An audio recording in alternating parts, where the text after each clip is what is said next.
Bonjour à tous, bienvenue dans cette série de podcasts consacrée à la désinformation, série de podcasts en collaboration avec Westaf. Aujourd'hui, nous allons parler du sport et de la désinformation, deux notions qui jouent parfois sur le même rectangle vert, mais dangereusement. Heureux d'accueillir un journaliste sportif indépendant, Sékou Seydi. Bonjour, merci d'être là. Parlons un peu de ces États qui utilisent de grands événements sportifs. Comment le journaliste sportif peut-il couvrir le terrain sans devenir le relais involontaire de ces campagnes de communication et de désinformation étatiques? Je pense qu'il faut retourner à la règle de base de ce métier, le journalisme, c'est la vérification des faits. Je pense qu'aujourd'hui, beaucoup de gens utilisent les journalistes pour faire de la communication, pour manipuler justement. Et s'il y a cette paresse d'aller à la source, d'aller chercher des informations, aller chercher d'autres sources, pas se limiter qu'à la source officielle ou à une seule source, c'est trouver d'autres sources après et essayer de faire la comparaison pour avoir le juste milieu, la vraie information. Je pense que le journaliste, d'abord avant de donner une information, doit quand même se rappeler de cette responsabilité qu'il a dès l'instant qu'il donne l'information, c'est qu'il a une grosse responsabilité par rapport à ce que ça va représenter l'information qu'il a donnée et l'impact que l'information aura, parce qu'on sait très bien que de nos jours, une fausse information ou une manipulation, ça passe plus vite que le démenti après.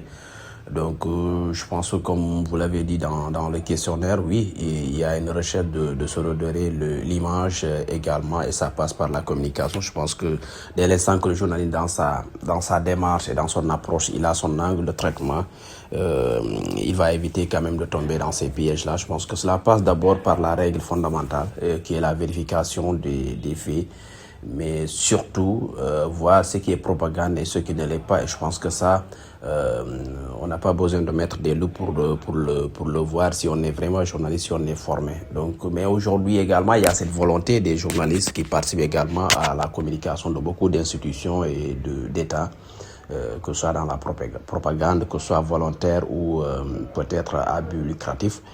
Voilà, mais quand même, il y a des mécanismes qui permettent d'éviter cela. Il y a surtout le marché des transferts et l'économie du clic. Pendant le mercato, c'est-à-dire l'achat des joueurs, les réseaux sociaux s'emballent de fausses rumeurs de transferts inventés par des comptes anonymes ou des agents pour faire monter les enchères ou générer de l'audience. Comment les rédactions sportives gèrent-elles cette pression de la vitesse sans sacrifier la fiabilité de leurs sources? Pour ce qui est des transferts, il faut savoir également qu'il y a beaucoup de manipulations, parce que d'abord de la part des agents qui vont donner une fausse information, disons une fausse alerte pour juste essayer de faire grimper la valeur de leurs joueurs. Ça se fait souvent. Dire que 2 clubs ou 3 clubs sont en train de courir après leurs joueurs, et ça va permettre aux autres clubs qui étaient intéressés de peut-être de revoir leur offre ou bien de mieux valoriser le joueur.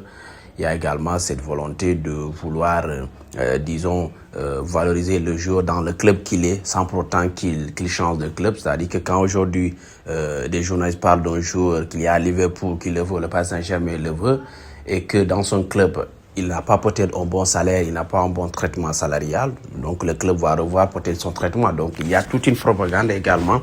Mais je pense que également, pour ce qui est du mercato, il y a plusieurs sources. Il y a l'agent, il y a le joueur, ses proches, il y a également les clubs dont on parle. Soit ça va passer par des proches des clubs, des agents qui ont travaillé avec les clubs, ou bien des agents du joueur, ou même des joueurs qui évoluent dans ce club-là, ou des amis du joueur. S'il est international, sûrement il a dû en parler avec son coach ou quelqu'un, un ami. C'est toujours bien de faire attention, parce que la course, justement,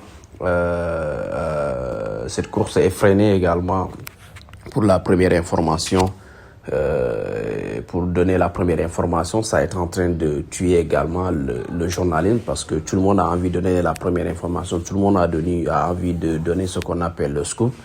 Et à force de courir derrière ce scoop-là, on va finir par justement se tromper et perdre sa crédibilité, parce qu'après tout, le journaliste n'a rien d'autre que sa crédibilité. Merci beaucoup, Sekou Seydi, pour ce premier épisode consacrant le sport et la désinformation. Merci beaucoup de nous avoir écoutés. Série de podcasts dans BL Podcast en collaboration avec Westafa.